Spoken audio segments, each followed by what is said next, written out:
Hi everybody, this is Madeline and gardener Julia, and we are here on a field trip to learn about the farm where we are, which is called the Raceme Collective. So we're going to hear from the farmer about what that name means and tell us a little bit about yourself too. Cool. Hello, I'm Letty. I am a farmer in the Raceme Farm Collective.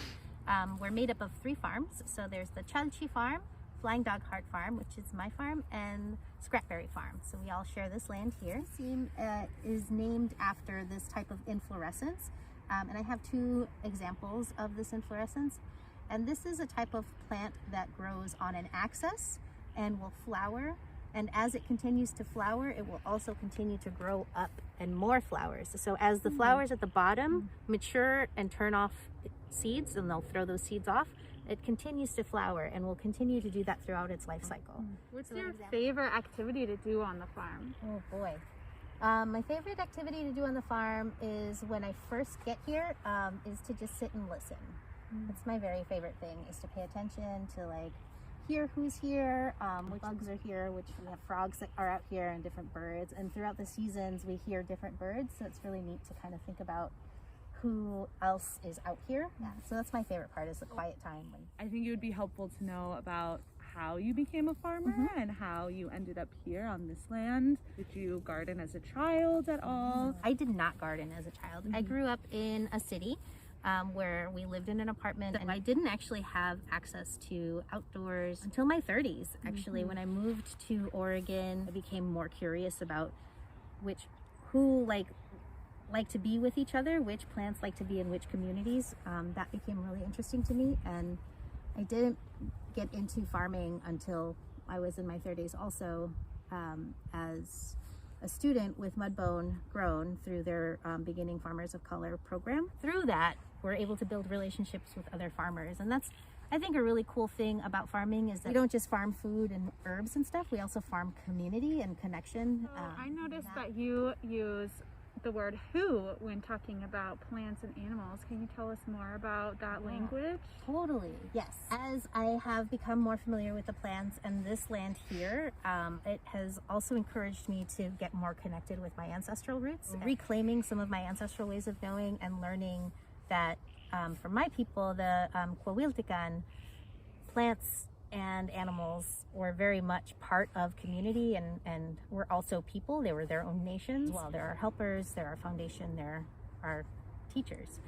And in order for us to live, we need plants and we need animals for our medicine, for our food, but also for our lessons. We say who when we talk about plants because they are people to us, and it's our job to take care of them.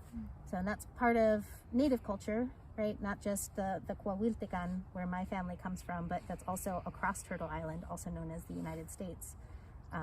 So yeah, that's part of reclaiming that and reconnecting, and remembering that humans aren't the only creatures.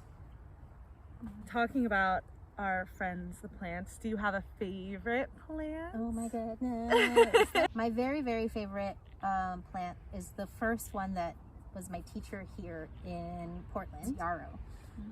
So when I first started learning about plants and thinking about learning about ancestry, yarrow showed up in my yard and was all over the perimeters, and I was like, who is this ferny thing? Who are you?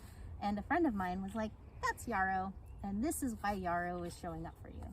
And so medicinally, yarrow is used to stop bleeding and is to help infections from happening in our cuts. It also helps to balance how blood is let out. So it's used for menstruation, and it also magically or spiritually used as boundaries. So keeping things from coming in or keeping things from going out. And it was very much a plant that taught me about having healthy boundaries, about recognizing when something felt good or when something felt bad, and what to let in and what to let out. Yarrow also likes to grow with other friends. So plantain showed up, and then St. John's wort showed up, and rosemary, and I was like, oh my goodness, all of you all like to hang out together. And then nettles showed up, and all of these friends that just kind of hang out or tend to be together in people's gardens made me more curious about that community, and that made me think about how I build my community and how I make friends or how I bring people in. So yarrow, this number one. So why do you think it is important for kids to learn how to grow food or how to be connected to the land and the water around them? Yeah, this is something that I missed out on as a kid, and I think it's really important when I work with my nephews and other young people, is being able to know about where our food comes from or the origin of our food. Every culture has its own different kinds of food, and so knowing about the importance of specific plants and why our people eat them is really important, or why we use them for medicine. And talking to our elders and collecting that story, I think, is important too, because it helps us feel more connected. And sometimes when we live in new places, or when we live in apartments or places where we don't have as much greenery around us, it can feel really lonely.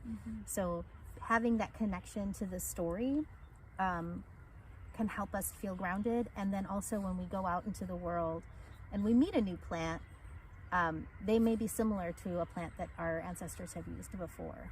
So I think that's really cool to kind of think of how our cultures can cross over and adapt new things. It helps us to find a place so that it doesn't feel so lonely in the world. Yeah.